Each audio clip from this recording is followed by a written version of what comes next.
On today's podcast, we're going to be talking about interesting things that we've seen in the news. I saw something about OpenClaw, so we'll talk about that. And then Josh saw a couple of things, including Lyft and Uber changing some of the ways they're doing things, making things more efficient, and also potentially Trump's tariffs being denied. Let's talk about it. So the reason I was thinking about OpenClaw was because I had conversation in a meeting with someone, and they brought up a story where basically this guy set up OpenClaw on a separate, like its own device, obviously, so that the different risks that come with setting up an autonomous agent didn't control his device. What he did was he was able to just communicate with OpenClaw through Slack. And apparently one night, what he told OpenClaw that he might not have enough money to keep paying for it. And then when he woke up the next morning, he had like 50 messages from OpenClaw basically saying, dude, guess what? I set up a Fiverr account. I said set up a job posting where I can help other people set up OpenClaws. Then I set up a Discord where all of my OpenClaw friends can talk to each other so that we can talk about best practices for setting up OpenClaw. And I've already sold 3. And so the OpenClaw device already sold professional services in one night, which is just insane. And I was like, that is crazy. The fact that we're at the point where a robot could think to set up a freelancing account, think of the service, and then actually sell 3 services. And I'm pretty sure whoever's telling me said it was on TikTok, and they had sold like 17 at that point when he was talking to me, which is just crazy, but also scary because if OpenClaws are building a Discord for themselves, talking about best practices for what? Setting themselves up to rule the world? I don't know. Wow, that's crazy. Yeah. Yeah, that's equally very exciting and also scary. Like, wow, that's nuts. I wonder how long until they can take my job. I don't know. I mean, they could probably if you gave it its own login to QuickBooks and you just sent it the information like, hey, here's a spreadsheet. Can you put in these transactions? I am fairly certain that it could go put in those transactions. The Jason on Firms, which is a great accounting podcast, in my opinion, for like keeping track of new stuff. He is testing OpenClaw and Claude and the new is it GPT 5.3, 5. Whatever. And he said that Claude, I think it was Claude, is to the point now where he was able to train it and they benchmarked it at, I think it was 6,500 transactions in under 12 minutes that it was able to process.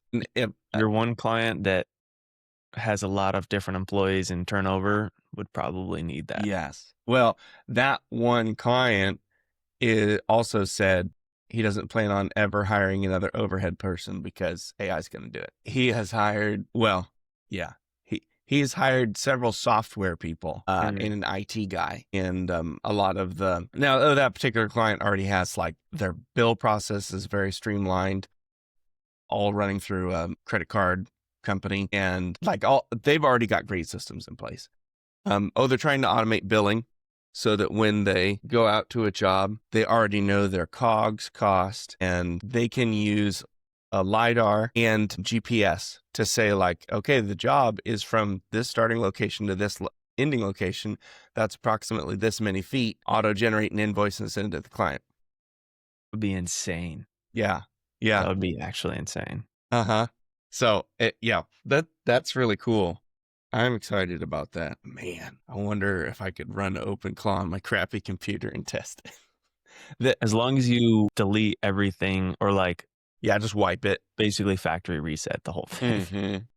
Actually so I have an old computer right here. What if I just factory reset it, tried OpenClaw and said, hey, Yeah. do a couple things for me. Right. That would be insane. Yeah. Wow. I'm definitely gonna try that. I was just If it thinking the has same enough, thing. I mean, it's old, so it's probably gonna be slow, so if it doesn't have enough, like, RAM in order to run the thing, that Mhm. would be tough, but we could try it. Yeah. Yeah. There was actually a client I was working on yesterday that their books are nebulous enough. It's like this guy's side gig, and his baby is his main business, and this is kinda like a side thing, and so I don't have statements. I sometimes get Excel spreadsheets of the breakdowns of principal and interest. Nothing is firmly closed for the end of the year, and he files taxes whenever he wants. So it is the least, no, that's probably not true. It is probably one of the least accurate books at our business just because I can't get information from the client. But Honestly, he's, OpenClaw might be able to send him emails like, "Hey, send it well, to me. yeah, Hey, send it to me." basically a fully autonomous overhead, like an admin person to like talk to clients and past clients. But also I was just thinking like, I feel like this is a great example for this is one of those clients you got to get into, get a whole bunch of context. And then when a transaction comes through, you're like car payment, mortgage payment, did he buy or sell an asset? But you kind of got to know how the whole business works in order to figure it out. And I felt like that would be a great agentic thing. Like just look at all this, see if you can figure anything out. And like Imagine so there are vehicles that we've got no payment information from for months. So you then have to go to the client to be like, okay, either you're paying for this vehicle's loan, else using your personal accounts or something, or have you sold this vehicle? Like a lot of that context stuff. And it's not a hard decision to make, but you have to be in the books long enough to realize like, oh yeah, this is not normal. what would your boss say if you started using OpenClaw for certain things on a separate computer, obviously without certain credentials? I don't think you would care. You think you would give it a QuickBooks login if it proved itself? No, probably not. Yeah, it doesn't he doesn't want it to just mess Well, everything up. we don't really have anybody at our office that has no edit ability. Even the associates are kind of the lowest level of accounting that we have, and they're doing all of the day-to-day work. So, but probably if we created a role that was like view only, like you could just generate reports, you could just look at transactions, that Can you would do one probably where be you can only acceptable. put in transactions? You can't delete transactions? I don't Or is know. there a way that you could approve transactions? Like OpenClaw puts one in and then you could potentially just, yep, That's a good approve, approve, question. approve, approve, approve. Because, I mean, honestly, writing in the transaction itself takes a long time. So if you could just approve it, but I don't know if QuickBooks is that savvy. I don't know. QuickBooks probably isn't. They might. I mean, there are a lot of big businesses that use QuickBooks. So we just have not used a lot of like authorization level stuff. Yeah. But that's a good idea. And now the more that I think about it, I'm like, oh yeah, OpenClaw Do with it, a view do only it, do login. it. That even if it just told you what Yeah. it saw or what it thought, that could be helpful. You Mm, can import CSVs into QuickBooks, which, so I mean, it could literally take a yeah. spreadsheet that has no organization whatsoever, create a whole CSV with all the transactions, all the categories, all the dates. You just import it as long Yeah. as you check all the transactions. Again, this goes back to the whole like responsible use of AI thing because there is literally so many things that OpenClaw is going to be able to do, but that doesn't mean that all of them are going to be good things. Yeah. And if we give it too much power, then it's literally just all the sci-fi movies. Like that's just what it's going to be if we're not careful. So Right. that's why I Right. think it's super interesting, but we also got to be cautious too.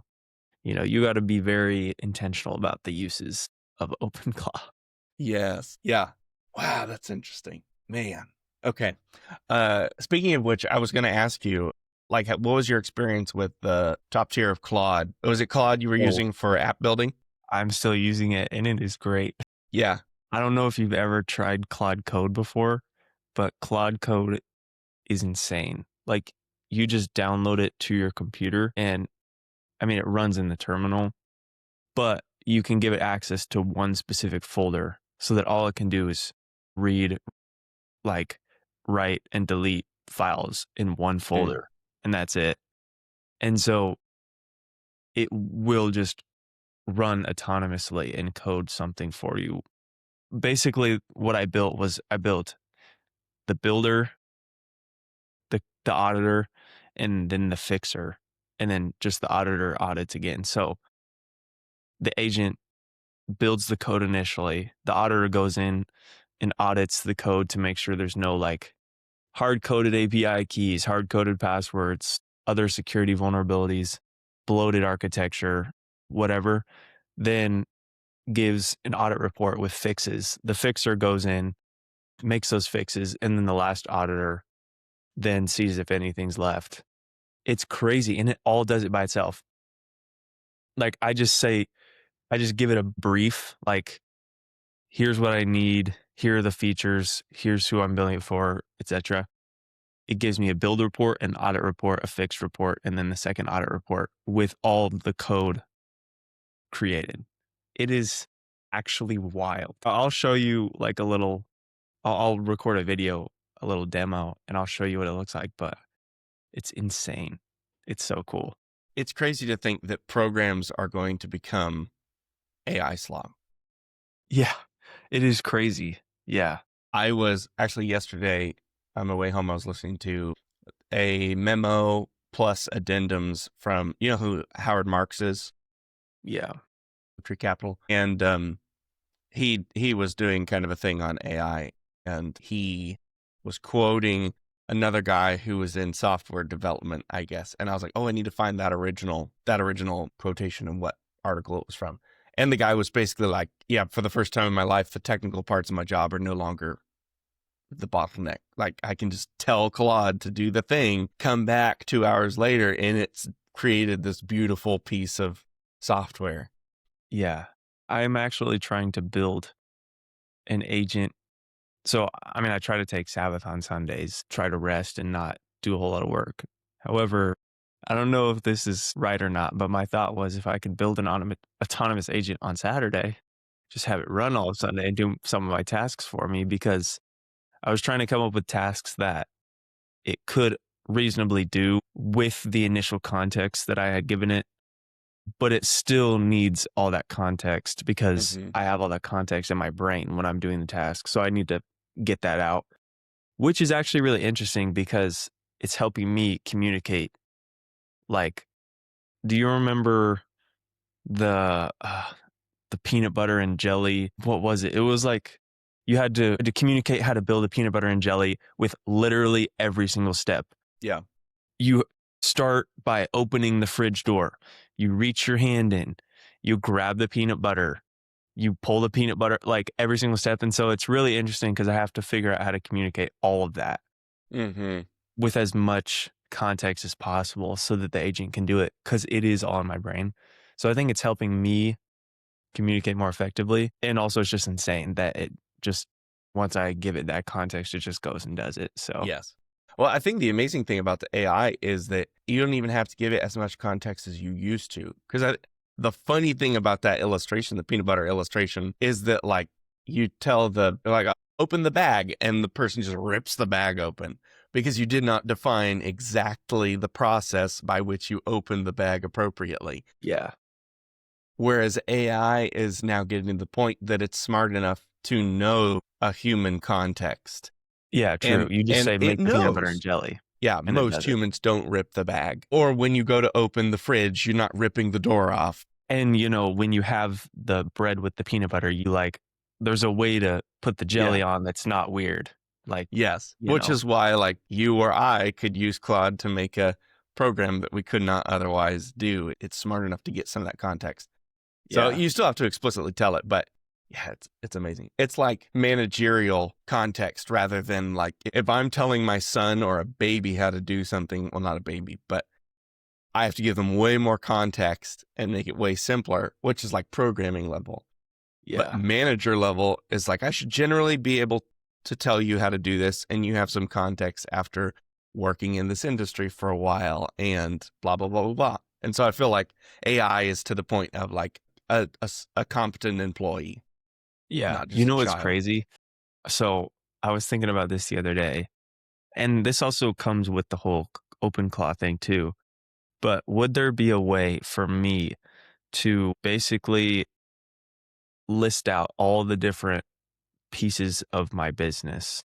What skills you have, what tasks you have to complete for every, like an admin person, an accounting person, a salesperson, a marketing person, operations person, like a client service delivery person, and then build an agent for every single one, and then build a managing agent with more skill than all the others that can delegate to each one of them. Mm-mm. I wonder, first of all, if I mean, I'm sure someone who is insane at coding has done it for themselves, but I don't know if there's a software that you could purchase that has those kind of agents. But secondly, I wonder if it's even possible for me to build at all. And then third, I wonder if it would even help my business, or Mm. I don't know. But I thought it was super interesting, and I wonder if it is even possible, because that would be Right. pretty cool. A good AI admin is probably worth it. Yeah, that's kind of what I'm building for. I'm going to try and build one today that can do some drafting, researching, can, knock out a couple small admin tasks. And if I could do that, that would be crazy. Yeah. What kind of, because I've struggled with, after thinking about this, like I could pay $100 and build a software. I don't really have a software I want to build, but I'm like, it's so powerful and it's available. I feel like I should be using it. So are there anything in your like daily life or clerical things you do in your business that you feel like are repetitive, where you've been like, oh yes, this is a great opportunity. Everybody could benefit from Claude, or Yeah. everybody in their personal life could build an agent that does X. Well, two things come to mind. The first one is the one which I actually had it running, and then I accidentally turned off my computer, so it didn't fully run. But when I asked you about the pain points and tools that you guys use, I had basically a use case generator with an ROI and a break even point, because I know that your Mm. boss very much wants to see that, which is fair. And then I was running it, and I forgot that I was running it, and I turned off my computer. So I'll redo it again today, and I'll send it to you. But that one, I thought, for my business, I have to think of use cases for companies, like whenever I'm working with them. So why not just have AI think of some of the use cases, estimate how much it's going to cost, and then what the ROI is, and then I don't have to do it. And then I have multiple. It creates 5. You choose one, then it sends me a prompt with the initial JSON code to get started on building a workflow. So it goes from what are different use cases to, we have 10% of it built already in like 2 minutes, which is really cool. That one definitely for my business is going to save me a lot of time, because I have to price it out myself. I have to give the initial context to Claude to start making the scenario. I have to think of some use cases for the company, and I do that every single time. So that's saving that one a lot of time. And then the second one was I built a personal finance app for myself, because I didn't want to pay. It was great and valuable knowledge to build the app. I also didn't want to pay for a personal finance app, so I just wanted to build one.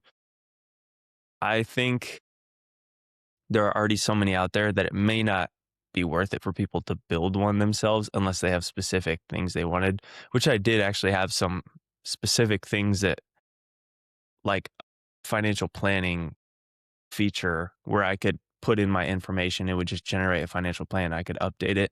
Whereas most financial planning software is like thousands of dollars a month, because it's the big financial firms that are paying for it. That one for me made sense, but I'm not sure if there's one that's just, you know, everyone would use this. I think it's one of the guys I was talking to yesterday we were talking about how it's not going to be, should we buy the software, or like the question's not going to be which software should we buy. The question is going to be, should we go buy a software or should we build it for ourselves? And I think that AI it's making development so easy that like you could probably build decent software in 3 hours or 4 hours. Wow. If you just had Claude Code running Mm-hmm. and then auditing, and then you just iterate a couple of times, after you try the software and see there's a couple things you don't like. But that's just the power of AI. Yeah. I don't know what software everyone could use, but I think that people could use Claude to build the smallest things that they wanted that would save them a little bit of time. So I don't know Right. what stuff do you feel like you do over and over again? At work or in life? Both. So at work, I've been thinking about just recently, there's been several times where if somebody puts in a transaction that is an expense, should have been a bill, or vice versa. That one happens a lot. You find it on a monthly close. I Man, you know what I just thought about? OpenClaw doing your monthly closes, I like know. Yeah. pulling all the Yeah. reports. Uh-huh. Uh-huh. That'd be crazy. Yeah. I know. Like, I've been thinking about this since I heard it yesterday morning. It's like, oh my gosh, how could I? Anyway, but there's no function in QuickBooks to, like, it's an expense, should have been a bill, make that happen.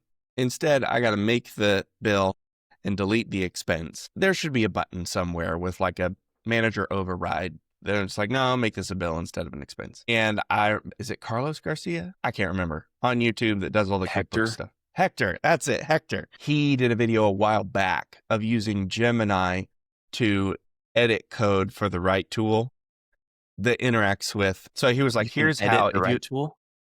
yeah. So like, he's the guy that made the right tool. And so he was Okay, that makes showing sense. how, if you've got an API key for Intuit, here's how you could program some of your own features or attempt to do so. And it was clunky and there's a lot of bugs, but like, I'm thinking with Claude, or as this stuff gets better, any AI for editing code, you could add your own features like that. It's crazy. Claude's way better than Gemini when it comes to coding. Right. And that was I an don't know old why video he's using too. So Gemini, but dang. yeah. In personal life, eventually I need to come up with a calendar like invite system. I'm getting better at putting almost all of my required tasks into my calendar with an estimated time of when to do them. Then the next step will be calendar management, where it's like you want to do the thing or you want to have a phone call. Here's a link. Here's my calendar.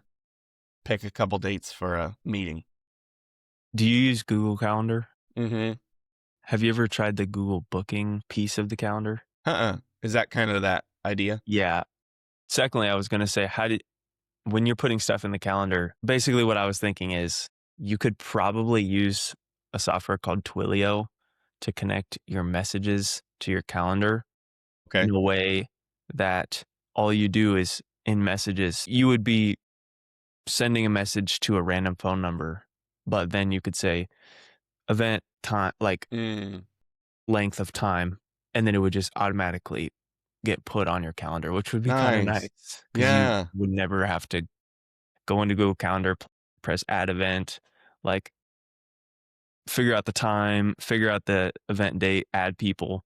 Right. Might try it. I'm thinking about doing that with my task app where I just, what's the task, what's the due date, what's the priority and the project. Mm-hmm. And then I just send it and it automatically gets uploaded to my tasks. I have started, because we talked about in a previous episode about like keeping track of tasks and how I like doing it on physical paper, but I've also started putting my tasks in Google Calendar. So like at the beginning of the day, I'm like, when I get home, I'm going to knock one or two things off of this task list. So I'm going to add the task to Google Calendar so that I get the notification on my phone, like approximately when I'm getting home or after dinner or something, just because like if it also does not prompt me to do the task, then I'm not going to do it. But if I prompt it to do all my tasks, I'm also going to do none of them because it's too many. So like basically scheduling out little tasks in my life too. So anyway, yeah, trying to push everything to Google Calendar. I'll check those out. You said it was Twilio?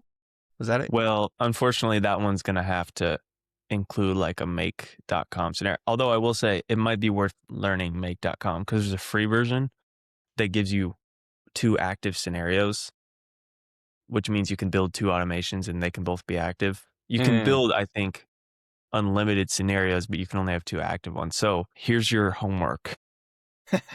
Get on Claude.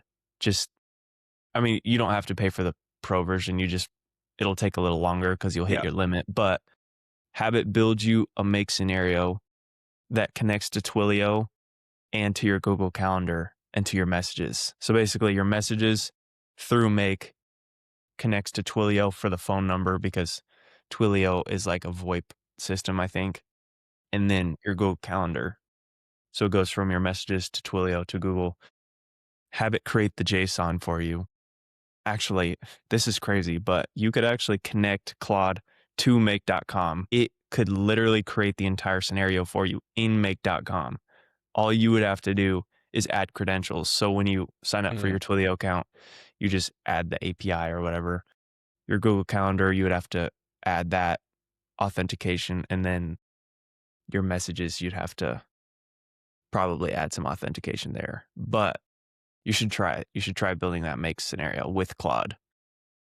I don't think it's going to Actually, be that hard. I think this is not a problem now that I think about it. Which part of it? Add a task to my calendar for 8 p.m. tonight to look at whatever it is that Caleb is wanting me to look at. Allow. That's nice. Do you have Google Assistant? Well, maybe I should switch back to it. I'm trying to use Perplexity as my assistant on my phone, but I bet Google Assistant, it would have done it, but Perplexity just kind of like. Do you have Perplexity connected directly to your calendar? You probably could. There's probably a way to make the connection. Then it would. There probably is. In theory, I think just allowing it just now would. Anyway, I'll play around with that because I might just be able to do it directly from the assistant. No, that'd be cool. That would be pretty cool if you had Perplexity as your assistant and just could speak it into existence. Yes, I did solve the Perplexity now has a button for the continuous conversation. So Perplexity and I were talking about warrants and derivatives the other day, but yeah. You know what you could do is you could set up OpenClaw on your other computer, give it access to do some of your investing. No, just kidding. Don't do that. That's pretty bad. No, I did think about yesterday afternoon. There's a particular, I've been spending time on options chains looking for underpriced, long, out of the money options. So the things that are like, some market maker is holding them, but there's no liquidity. So the ask price is like 5 cents for a year's worth of options time. And it'll be like deep out of the money puts or calls, and trying to find those on companies that have a beta of 1 or more, which means they're correlated to broader market at the same or more than the broader market, and just purchasing those. Like that's been my little, I'm not doing anything. Let's take a random walk through the S&P companies because I'm wanting to do that as a tail hedge. So I'm trying to get up to spending like 1% of my account every year just on buying those cheap out of the money, mostly puts, as tail risk hedging. But my thought last night was, could I make a program that is connected to the Tasty Trade API, which is an open API, like you just have to log in and they'll give you a key to do that for me. Just go through every company in the S&P 500 that's got a beta over 1, open up each of the options chains, go through the puts, and find me puts that are below 20 implied volatility or below this percentage of the stock price, below a 30 delta. Anyway, all that stuff, the possibilities, man. But that's a very specific to me task. So yeah, that's why I didn't bring that one up. No, that's really interesting. I wonder if there would be a way that you could give it an account with a certain amount of, like a very low amount of money and have it. Could you have it buy it for you? If it was a different account. Not your. But the nice thing about attaching it to my Tasty Trade account is I have no money in that account and it's not authorized for naked trading. So there would be no risk of that going on. Yeah, there's a lot of stuff to think about when it comes to autonomous AI. It's very interesting and it's a little bit nerve-wracking, but we'll see where it goes. Right. Well, that's all I got. Yeah, my stories were not that interesting, so we can skip them. That's all right. All right. Well, that's the pod for today. If you enjoyed it, give us a 5-star review on Spotify, like and subscribe on YouTube if you enjoy the content, and send us an email. We want to know what content to keep talking about. That's the pod for today, and we'll see you on the next one.